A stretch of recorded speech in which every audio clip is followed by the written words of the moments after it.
کیا موسم کا احوال معلوم کرنا کفر ہے؟ آج کل جو لوگ انٹرنیٹ پر موسم کی جانکاری کر لیتے ہیں، یہ جانکاری سے پتہ چل رہا ہے انڈیا کے ہیں یہ، اس جانکاری پر یقین کرنا کہیں کفر میں شامل تو نہیں ہوگا؟ ظفر عالم، اتر پردیش۔ دیکھا میں نے کہا تھا نا انڈیا کے ہوں گے جانکاری۔ دیکھیں، آپ کی جانکاری کے لیے میں یہ عرض کرتا چلوں کہ موسم کا احوال معلوم کرنا سائنسی آلات کے ذریعے، محکمہ موسمیات کے ذریعے، اس کا کفر اور ایمان سے کوئی تعلق نہیں ہے۔ ممکن ہے بعض لوگ وہ آیت پیش کریں کہ 5 باتوں کا علم اللہ کے سوا کسی کو بھی نہیں ہے، سورہ لقمان کی آخری آیات ہیں کہ ان اللہ یعلم، وہ آیت ہے کہ ما فی الارحام، جو کچھ ماں کے رحم میں وہ اللہ جانتا ہے، بچہ لڑکا ہے یہ لڑکی ہے، ویعلم الغیث، اور اللہ ہی جانتا ہے کہ بارش کب ہوگی۔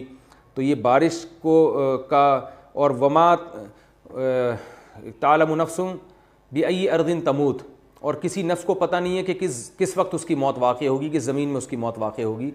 تو اس بیس پر بعض لوگ کہتے ہیں کہ یہ 5 باتوں کا علم اللہ کے سوا کسی کو بھی نہیں ہے۔ ان اللہ عندہ علم الساعۃ وینزل الغیث ویعلم ما فی الارحام، پوری آیت میرے ذہن میں آئی۔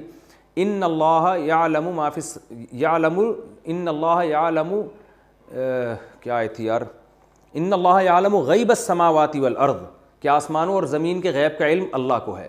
وَيُنَزِّلُ الْغَيْث، بارش بھی وہی برساتا ہے، یعنی اس کا علم بھی اسی کے پاس ہے۔ وَيَعْلَمُ مَا فِي الْأَرْحَامِ، اور ماں کے رحم میں لڑکا ہے یا لڑکی، جو کچھ ہے یہ بھی اللہ ہی جانتا ہے، جو اس آیت کی مشہور تفسیر ہے اس کے مطابق ترجمہ کر رہا ہوں۔ وَمَا تَدْرِي نَفْسٌ مَاذَا تَكْسِبُ غَدًا، کسی کو پتہ نہیں ہے کہ وہ کل کیا کرے گا۔ وَمَا تَدْرِي نَفْسٌ بِأَيِّ أَرْضٍ تَمُوتُ، کسی کو نہیں پتہ ہے کہ کہاں اس کی موت واقع ہوگی۔ تو یہ 5 چیزوں کا علم اللہ کے سوا کسی کو نہیں ہے۔ تو اس سے بعض لوگوں نے کہا ہے کہ موسم کا حوال جاننا یہ کفر میں داخل ہے، اور یہ الٹرا ساؤنڈ کے ذریعے پتہ لگانا کہ لڑکا ہے یا لڑکی، یہ بھی کفر ہے۔ تو یاد رکھیں ایسا کچھ بھی نہیں ہے۔ اس آیت کا اصل مطلب یہ ہے کہ غیب کا علم اللہ کے سوا کسی کے پاس نہیں ہے، اور غیب اس کو کہتے ہیں جس علم تک اسباب کے بغیر پہنچنا ممکن نہ ہو، یعنی آپ کے پاس کوئی ایسا ذریعہ ہی نہ ہو وہاں تک پہنچنے کا، اور پھر آپ بتا رہے ہو، جیسے نجومی لوگ بتا رہے ہوتے ہیں کل یہ ہوگا کل وہ ہوگا، حالانکہ کوئی سائنٹیفک لاجک ہی نہیں ہوتی ان کے پاس، بس لکیریں وکیریں دیکھ کے، ستارے دیکھ کے پھینک رہے ہوتے ہیں لمبی لمبی۔ تو یہ ہیں غیب کے دعویٰ کرنے والے۔ اگر آلات کے ذریعے یا سائنسی جو ہے وہ تھیوریز کے ذریعے آپ کسی حقیقت پر مطلع ہوتے ہیں تو یہ غیب میں داخل نہیں ہے۔ اس کی مثال ہے جیسے قرآن نے کہا کہ ماں کے رحم میں کیا ہے یہ کوئی نہیں جانتا، اس لیے کہ اس وقت کوئی ایسے آلات دریافت ہی نہیں ہوئے تھے۔ اس وقت اگر کوئی پہلے سے بتا دیتا لڑکا یا لڑکی تو وہ غیب کا مدعی تھا، تو وہ کفر تھا۔